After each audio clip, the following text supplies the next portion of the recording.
Las tres diferencias. En la enseñanza de hoy examinaremos con más detalle las diferencias entre el budismo y el no budismo, los fenómenos mundanos y supramundanos y, por último, el budismo Mahayana y el Theravada. Las preguntas sobre estas tres diferencias parecen fáciles para algunos, pero las respuestas pueden no ser tan obvias para todos. Para quien desee practicar el Dharma genuino, es imperativo comprender las respuestas a estas preguntas de antemano, ya que diferentes respuestas generarán resultados muy distintos en cualquier acción que emprenda, ya sea realizar buenas obras o sentarse a meditar. La diferencia entre el no budismo y el budismo. En términos generales, la perspectiva, la práctica y el comportamiento de las tradiciones no budistas y las del budismo son diferentes, al igual que sus resultados. La diferencia clave radica en si se requiere o no refugiarse en las tres joyas, el Buda, el Dharma y la Sangha. Quien lo requiere es el budismo, de lo contrario no es budismo. Aunque las creencias no budistas también proclaman alguna noción de vacuidad, son incapaces de enunciar la naturaleza vacía de todos los fenómenos basándose en el origen dependiente. Su idea de vacuidad es sólo una especie de vacuidad simple, a diferencia de la que es inseparable de los fenómenos. Por ejemplo, algunos no budistas también señalan que lo que vemos con nuestros ojos y oímos con nuestros oídos es ilusorio. Sin embargo, la mayoría de sus ideas sobre la vacuidad son simplemente la nada que ignora los fenómenos por completo. Esta no es ni la vacuidad enseñada por Nagarjuna y otros maestros afines, ni la expuesta por Asanga y similares, que es inseparable de la claridad luminosa. La vacuidad del no budismo significa simplemente la no existencia, al igual que las cabezas humanas carecen de cuernos, lo cual no es el verdadero significado de la vacuidad budista. Pero la idea no budista de la vacuidad, lamentablemente, es así de simple. Esa era la opinión de la mayoría de los no budistas durante la época del Buda Sakyamuni. Más tarde, cuando el Islam invadió la India, algunos de los sitios budistas más importantes, como el monasterio de Nalanda y Vikramashila, fueron saboteados. Posteriormente, algunas escuelas no budistas comenzaron a adoptar ciertas teorías budistas, lo que resultó en la mezcla del canon no budista con muchas enseñanzas budistas. Sin embargo, hasta ahora, ninguna de estas escuelas es capaz de enunciar la realización del vacío más allá de la noción de no-yo. En cualquier caso, la diferencia más importante y clave entre el budismo y el no budismo reside en tomar refugio en las tres joyas. Por consiguiente, tomar refugio se considera un requisito previo para cualquiera que desee aprender budismo. Sin embargo, nunca se le ha impuesto a nadie. Solo quienes desean aprender las enseñanzas del Buda o iniciar la práctica budista deben cumplirlo. No tomar refugio es permanecer como un extraño, estar fuera del camino hacia la liberación y no puede considerarse budista. La diferencia entre la práctica mundana y la supramundana. Hoy en día, tanto en China como en el Tíbet, muchas personas se identifican como budistas, practicantes, laicos o monjes. A menudo participan en la actividad de liberación de animales o practican postraciones y los 5 preliminares extraordinarios. Muchos se enorgullecen de practicar a diario. Sin embargo, si se analizan con atención las motivaciones, se descubrirá que muchos practican solo por su propio beneficio en esta vida, como la salud, la longevidad o la eliminación de un obstáculo que amenaza su vida. Otros anhelan un renacimiento favorable en el reino de los dioses o de los humanos simplemente porque temen el sufrimiento en los 3 reinos inferiores, los reinos del infierno, los de los espíritus hambrientos y el de los animales.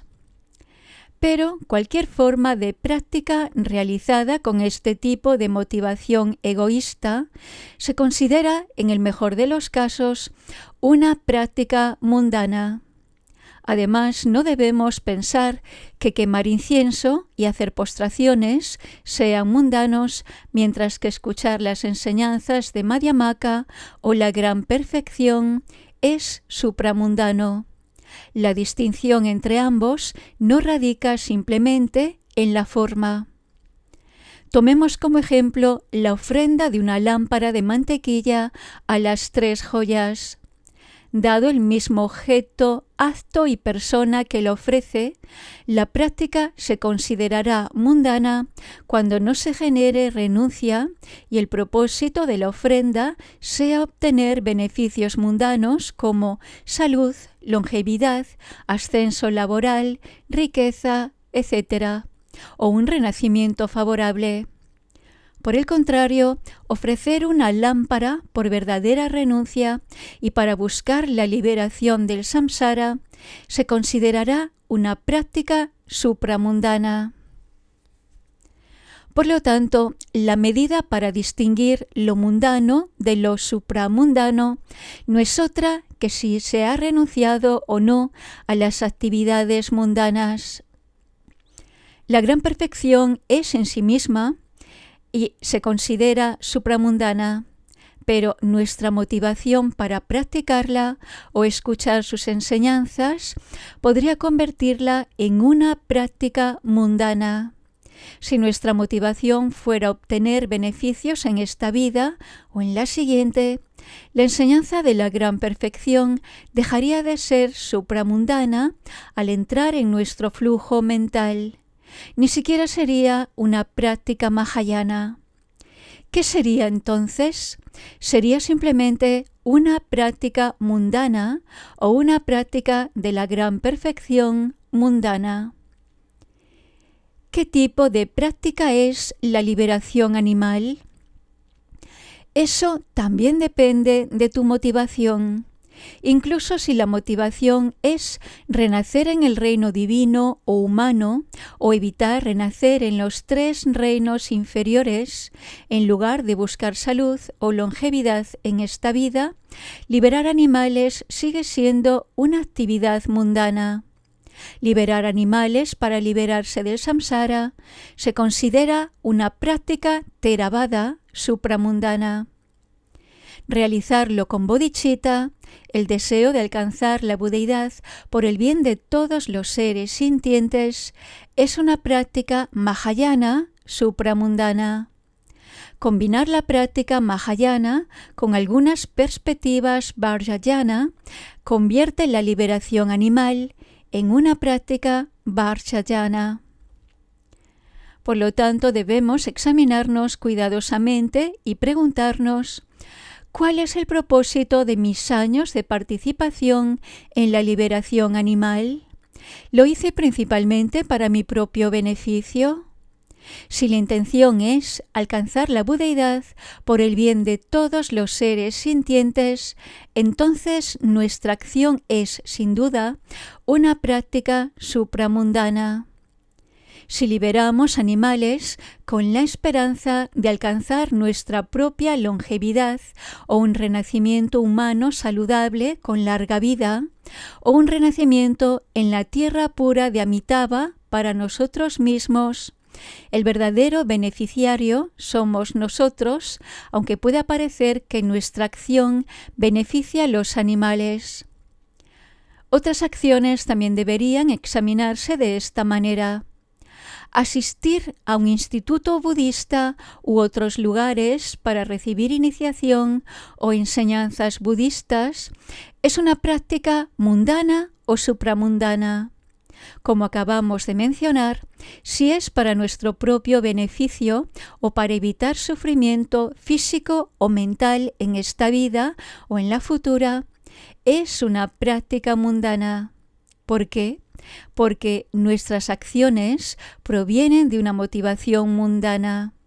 Para ser más específicos, todos los pensamientos y acciones se considerarán mundanos si están motivados por ello. ¿Qué es una práctica supramundana? ¿Dónde se traza la línea entre lo mundano y lo supramundano? Las prácticas supramundanas se encuentran tanto en la tradición mahayana como en la Theravada. Aunque muchos lo sepan, incluso practicar, la Theravada requiere la renuncia como requisito previo. Cuando las acciones virtuosas se realizan con una renuncia genuina, se consideran prácticas supramundanas. ¿Qué significa la palabra renunciar? En primer lugar, renunciar es abandonar todas las preocupaciones mundanas. En otras palabras, renunciar es no tener apego a las cosas mundanas y al mismo tiempo ser plenamente consciente de la naturaleza sufriente del samsara.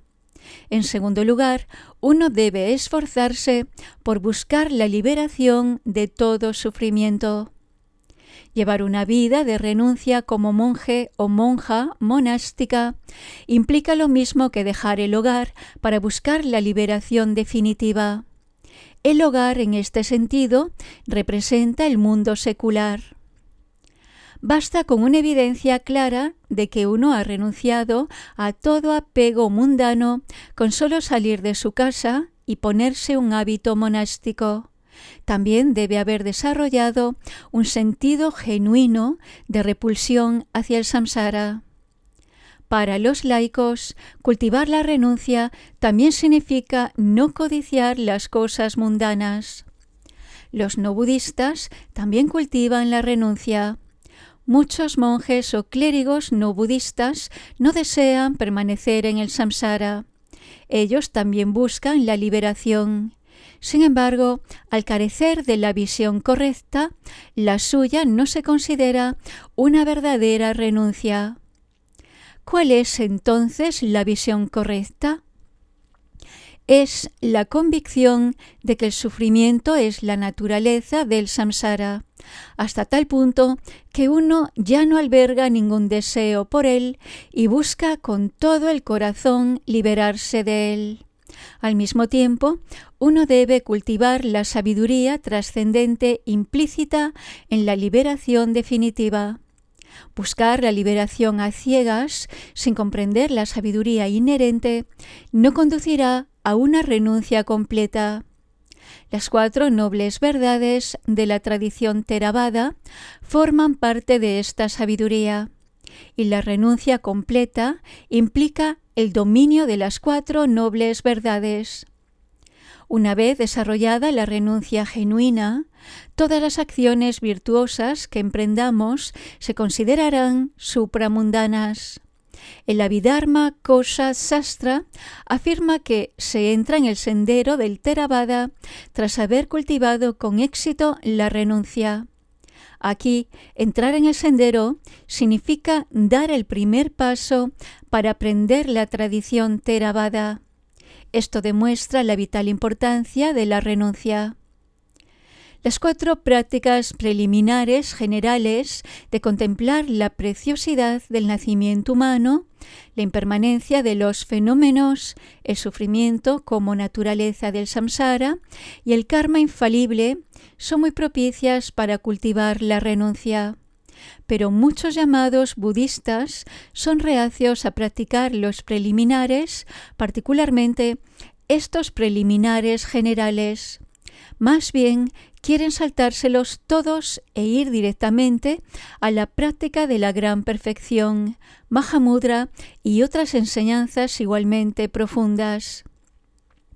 Francamente, no hay necesidad de hacer una excepción para los monjes tibetanos, pero esta tendencia es mucho más común entre los budistas laicos en China. La gran perfección y el Mahamudra son de hecho prácticas supremas. Lo que debe cuestionarse es si uno tiene la capacidad requerida y si la mente ha sido afinada adecuadamente. Uno no puede esperar tener éxito en ninguna de las prácticas si no puede dar respuestas positivas a estas dos preguntas. ¿Cuáles son entonces los métodos que podemos usar para entrenar nuestra mente? Son las 4 prácticas preliminares generales y su importancia no debe subestimarse.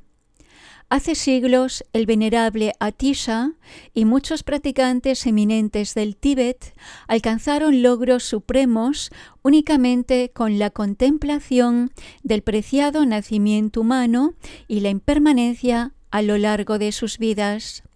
Son nuestros modelos a seguir y nosotros debemos hacer lo mismo. Quienes no estén dispuestos a practicar las prácticas preliminares, pero esperen llegar lejos a la primera, nunca podrán alcanzar la meta final de la liberación, tal como si los numerosos pasos de montaña les impidieran llegar al final de un viaje. El siguiente ejemplo ilustra mejor este punto.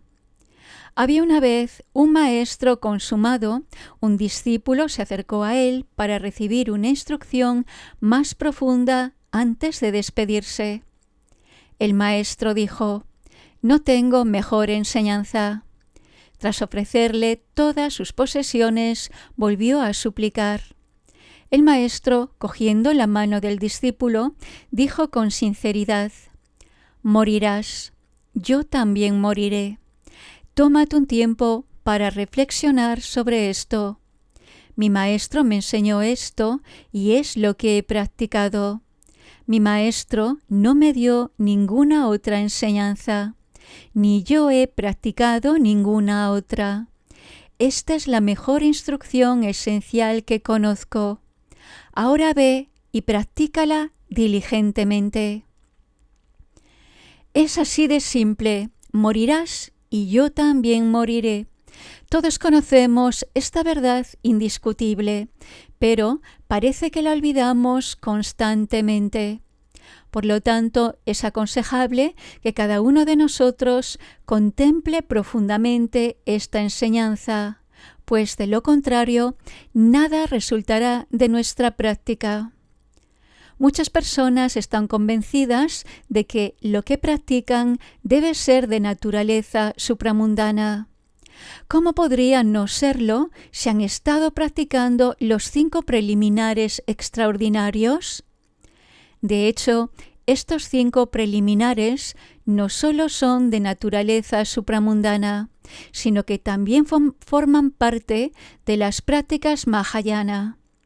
La clave es, no obstante, tener qué tipo de perspectiva cuando te sientas a practicar estos preliminares. Aunque la posibilidad de practicar únicamente por el beneficio de esta vida es remota, es muy probable que emprendas estas prácticas para evitar renacer en el reino de los infiernos. Si la motivación no es buscar la liberación por el bien de todos los seres sintientes, la práctica de los 5 preliminares se considerará mundana, no supramundana. En ese caso, no tendrá tanto sentido practicar los 5 preliminares después de todo. Todos sabemos que cantar mantras repetidamente y hacer postraciones de 5 puntos requiere tremendos esfuerzos mentales y físicos.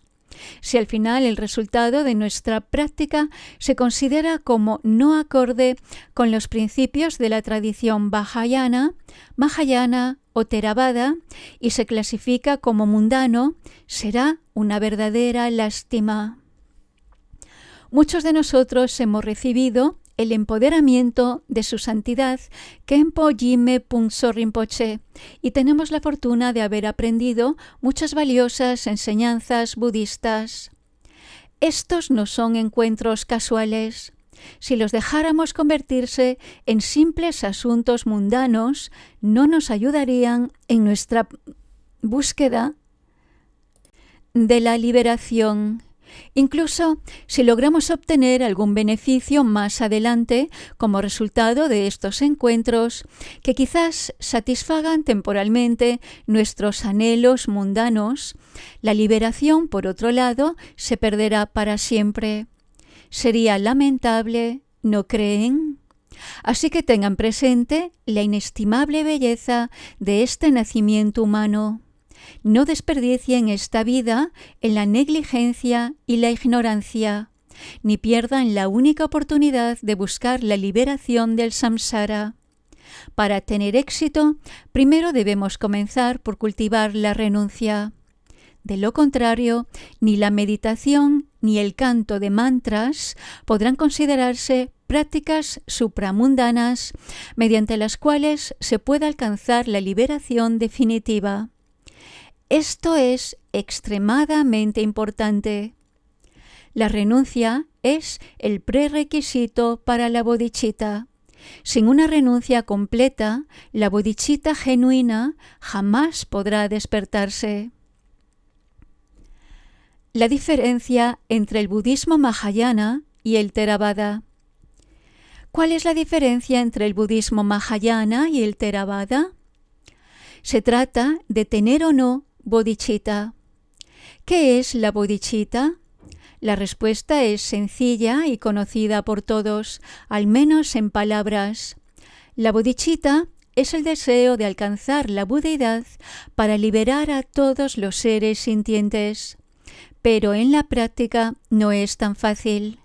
Incluso algunos monjes veteranos y personas que se autoproclaman yogis del Dzogchen o Vajrayana han desarrollado la renuncia genuina y la bodhicitta. Cuando el venerable Atisha estaba en el Tíbet, una vez durante el desayuno con algunos discípulos, exclamó: «Hay hoy un practicante de Bharja Tantra en la India alcanzó el samadhi de la cesación de un shavaka.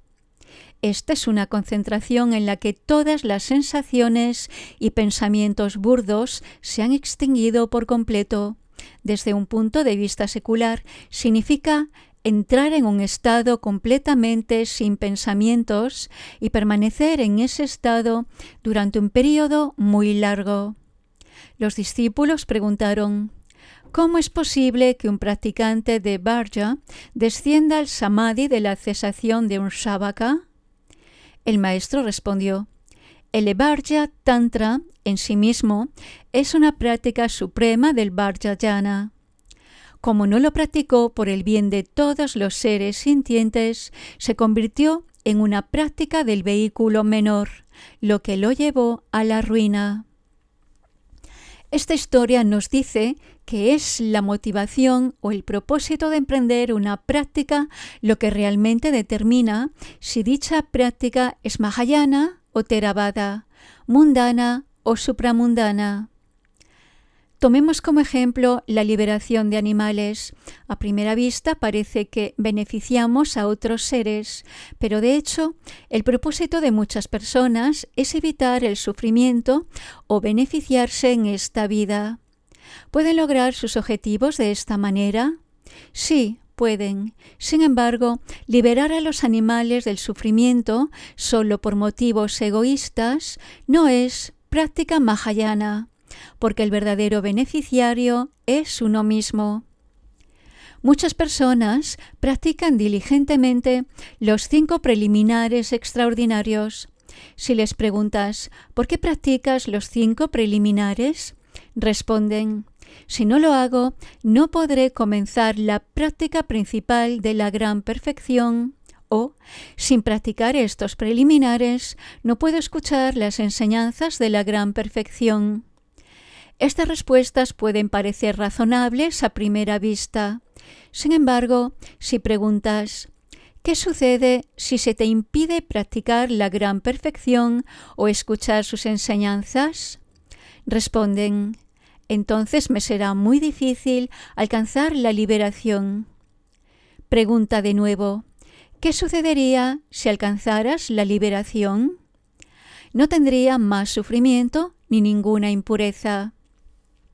Si tu motivación es tal, no puede haber bodhicitta en tu práctica. En otras palabras, ¿dónde podemos encontrar la bodhicitta, uno de los 5 preliminares extraordinarios que se supone que debes practicar? Me temo que tu supuesta práctica de la bodhicitta puede consistir simplemente en completar las recitaciones de mantras requeridas. La bodhicitta misma, por otro lado, aún no se ha despertado en tu continuo mental. Puedes pensar que tu práctica es para generar bodhicitta, pero en realidad tu objetivo es egoísta. Esto difícilmente puede ser el camino de una verdadera práctica de la bodhicitta, y tu práctica de los 5 preliminares también se convierte inadvertidamente en una práctica theravada, ya que has pasado por alto por completo la esencia de la bodhicitta. Por lo tanto, debemos ser muy conscientes y mantener una conducta disciplinada al realizar cualquier tipo de práctica.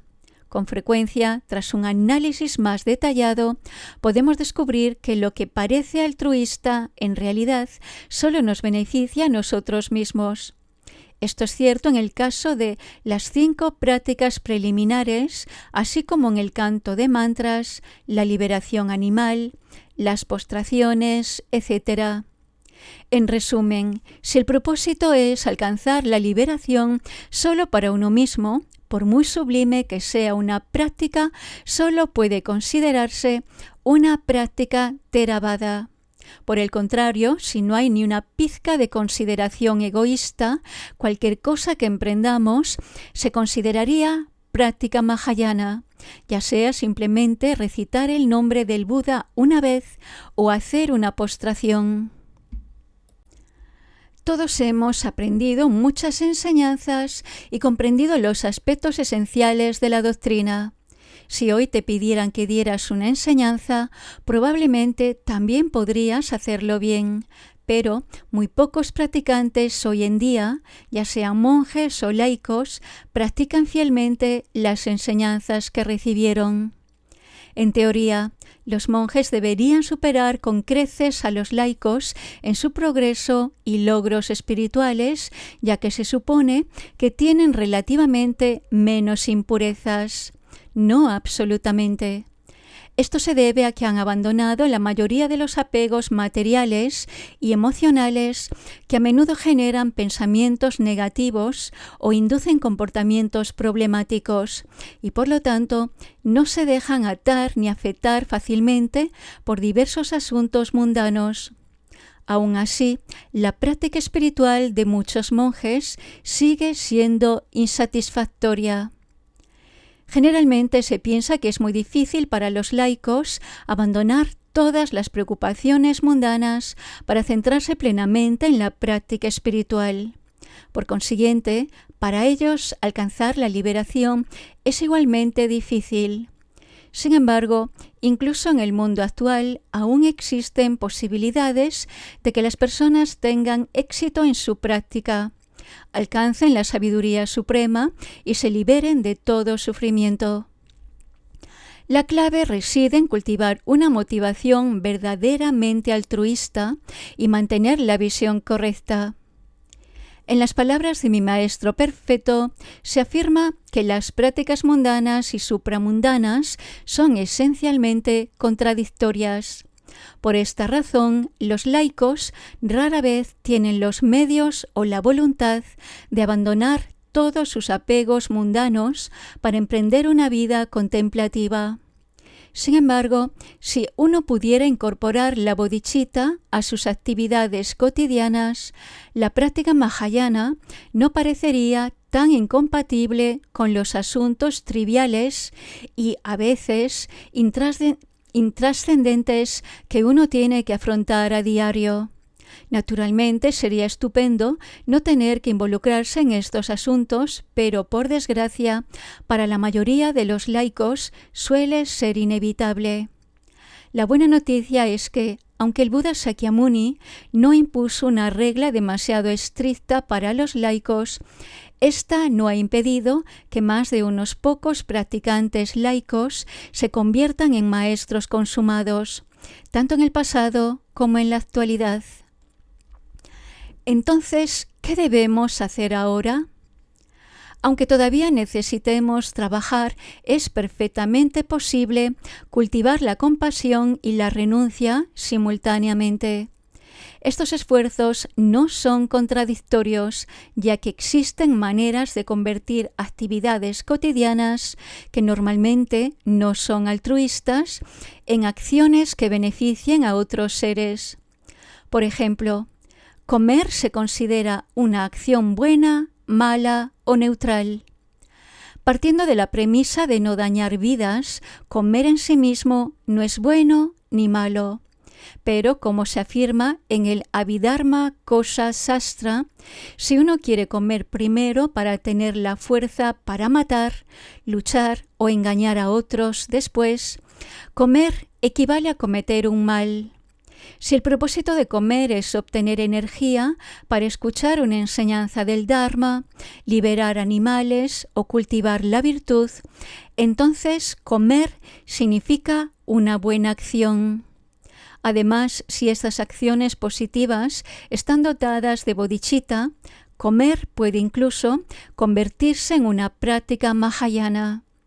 Por otro lado, cuando comer no tiene un propósito específico, sin pensar en herir o matar a otros, liberar o salvar animales, no es ni bueno ni malo.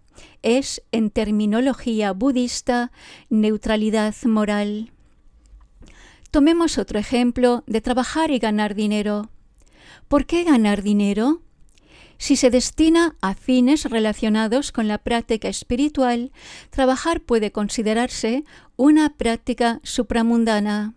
Si el dinero se destina a un mal propósito, incluso antes de realizar ninguna acción real, se empezará a acumular karma negativo cada día que uno vaya a trabajar. Cuando trabajar es simplemente un medio de vida, no genera ni karma positivo ni negativo. Por lo tanto, la acción puede ser la misma, pero el karma no. Y el factor determinante no es otra cosa que la motivación. Si se está dispuesto, en realidad no es tan difícil hacer buenas obras, sea cual sea la forma en que se elija. Por otro lado, si uno no está dispuesto a practicar lo aprendido, puede escuchar la enseñanza más profunda, como la gran perfección, todo el día y aún así no obtener nada de ella. Tampoco tiene mucho sentido que la enseñanza se imparta en estas circunstancias. Sin duda, escuchar las enseñanzas del Dharma es sin duda útil para la comprensión intelectual de las doctrinas budistas. Sin esta comprensión no sabremos cómo practicar.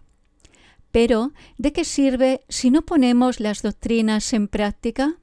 En el mejor de los casos, solo podemos acumular el mérito de escuchar el Dharma, pero poco más. Tampoco podemos esperar ningún progreso en la realización meditativa. Si continuamos así año tras año, aparentemente aprendiendo, pero sin comprender nunca realmente el verdadero significado del Dharma, seguramente nos quedaremos con las manos vacías, sin guía en la que apoyarnos cuando llegue el momento de partir de este mundo. Sin embargo, para alguien dispuesto y capaz, incluso el simple hecho de comer puede ser causa de liberación, y el mismo razonamiento se aplica a todas las demás prácticas del Dharma.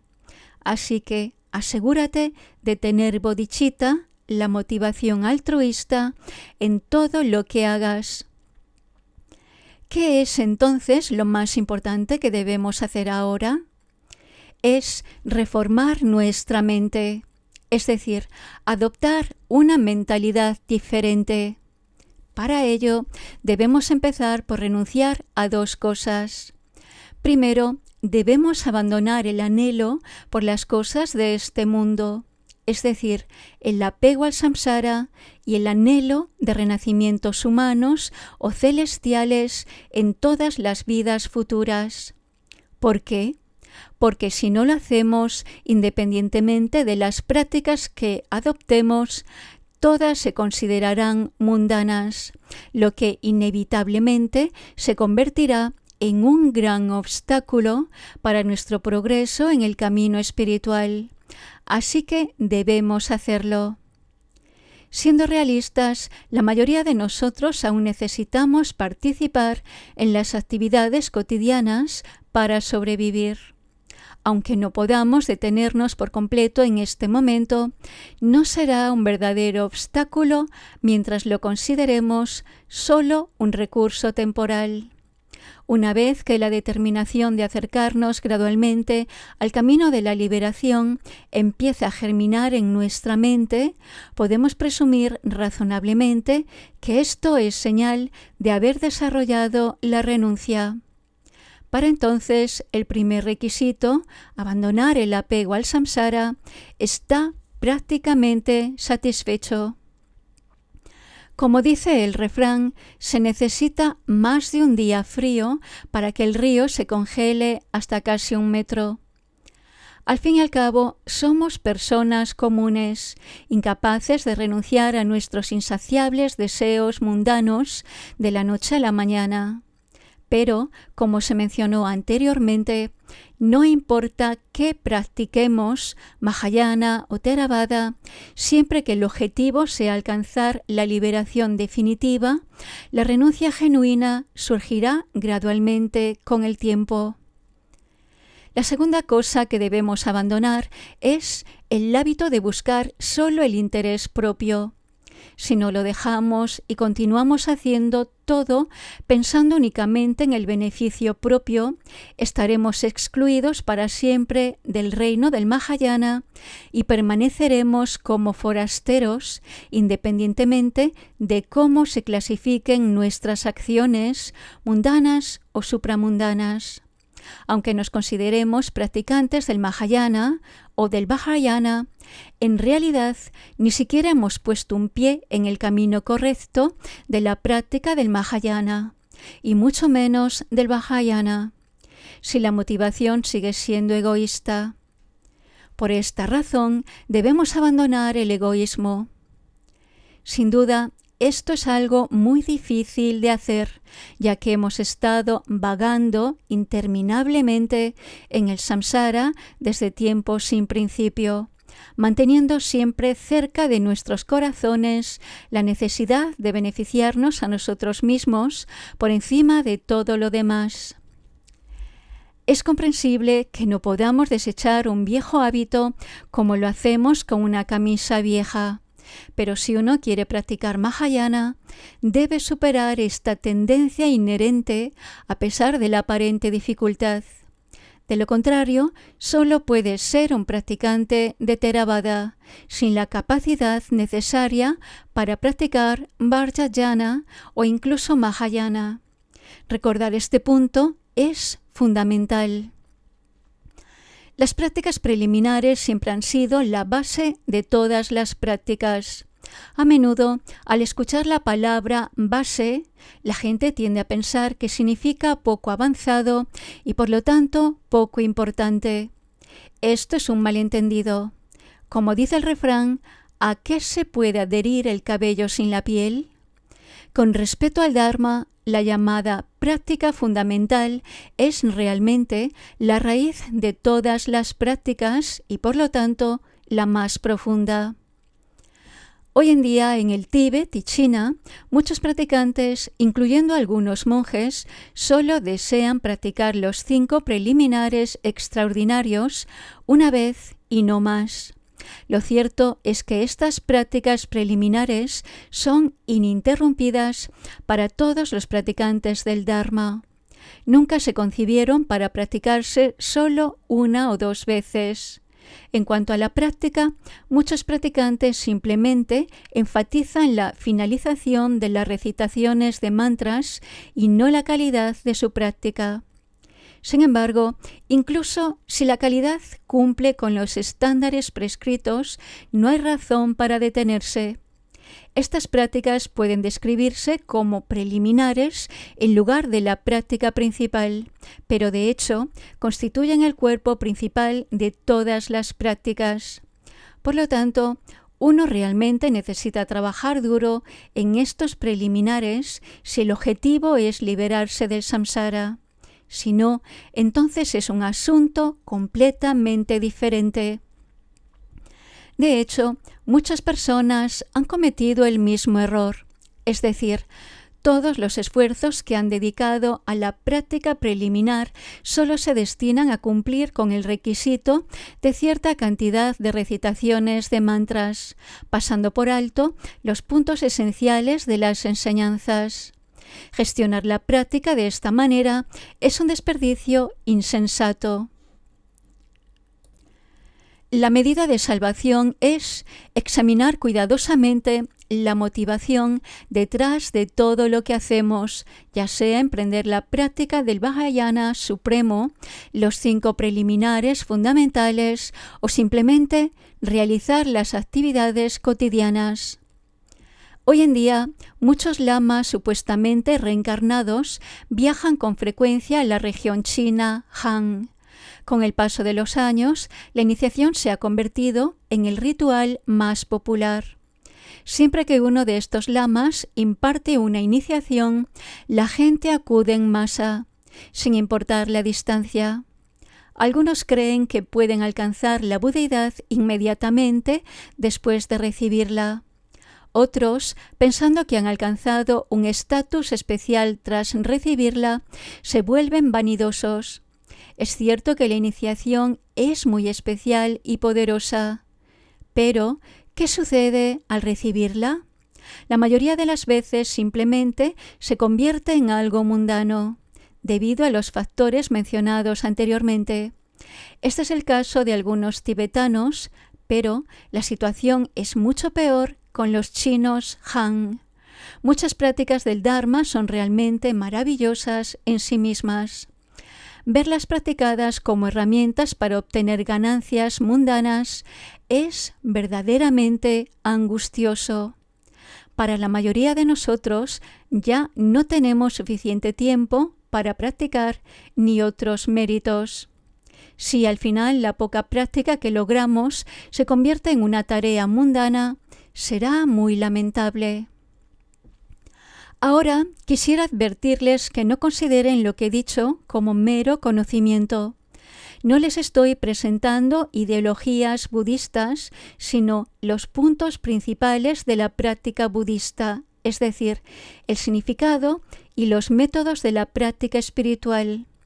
Tampoco les estoy enseñando qué es la renuncia o la bodhicitta, ya que todos han recibido enseñanzas sobre estos temas con bastante frecuencia. Pero, ¿cumplen con éxito los requisitos establecidos en cada práctica? Me temo que muy pocos lo han logrado. Si no pueden abandonar el apego mundano y el egoísmo, una túnica monástica, un título de Rinpoché, Khenpo o practicante laico no son más que simples etiquetas y, por lo tanto, carecen de significado. Por la misma razón, llevar un rosario alrededor del pecho es igualmente inútil si no va acompañado de una aspiración altruista. Sin embargo, mientras uno esté armado con el conocimiento correcto del Dharma y arraigado en la visión correcta, ya no importa si es laico o monje. Como mencioné antes, algo tan simple como comer también puede ser una práctica mahayana, dependiendo de tu motivación. Si ese es el caso, lo es aún más para otras prácticas del Dharma. Claramente siempre debemos ser conscientes de si nuestra práctica es mundana o supramundana, mahayana o theravada. Solo cuando mantenemos la atención plena correcta en todo momento, podemos asumir adecuadamente el rol de un monje o un practicante laico. Sin dicha atención plena, la práctica contemplativa será simplemente un ejercicio sin sentido. Naturalmente, si cumpliéramos con todos los requisitos de las enseñanzas budistas, nadie, incluyéndome a mí, podría cumplirlos al 100%. Aún así, debemos esforzarnos al máximo, ya que nuestros esfuerzos invariablemente nos beneficiarán al final. A menudo pensamos, no estoy realmente dispuesto a generar bodhicitta, pues solo me interesa mi propio beneficio, pero me obligaré a hacerlo, porque si no lo hago, nada de lo que haga se considerará práctica del Mahayana. Esto se llama bodhicitta artificial. ¿Cómo diferenciar entre algo artificial y algo no artificial? Por ejemplo, cuando tienes mucha sed, quieres beber agua. Beber en este caso es natural. Cuando no tienes ganas de beber agua, pero la bebes de todos modos por razones ajenas a tu propio deseo, este beber es artificial. Si en esta vida solo tenemos una bodhicitta artificial no genuina, tal como dijo el venerable Atisha, quienes hayan despertado una bodhicitta artificial en esta vida se convertirán en grandes bodhisattvas en la siguiente y podrán liberar del samsara a tantos seres sintientes como los que hay en Jambudvipa. ¿Por qué? Esto se debe a que el simple hecho de despertar la bodhicitta ya es una práctica suprema del Dharma. Basándose en el karma infalible, es lógico que esas personas alcancen un resultado igualmente supremo en sus próximas vidas. Hoy en día es común ver a personas postergar la práctica del Dharma y simplemente desperdiciar el tiempo como si estuvieran seguros de una segunda oportunidad para renacer como seres humanos o escuchar las enseñanzas Mahayana y reencontrarse con sus maestros. Pero no hay garantía de que esa segunda oportunidad llegue. En esta vida, nosotros, los poco afortunados, hemos cumplido prácticamente todas las condiciones necesarias para el camino hacia la iluminación. Debemos valorar esta oportunidad verdaderamente excepcional y emprender de inmediato la tarea de practicar el Dharma. Al practicar, no debemos limitarnos a la formalidad, más bien debemos poner el énfasis en la transformación interior. Esto es importante tanto para los practicantes monásticos como para los laicos. Si gestionamos nuestra práctica de esta manera, incluso sin involucrarnos en prácticas muy profundas como la Gran Perfección o el Mahamudra, podemos como mínimo considerar nuestra práctica supramundana y Mahayana con seguridad. Llegar tan lejos con nuestra práctica ya es un gran logro, en mi opinión. Muchos de ustedes han practicado los 5 preliminares. ¿Pueden ahora abandonar el apego mundano y el egoísmo que mencionamos antes?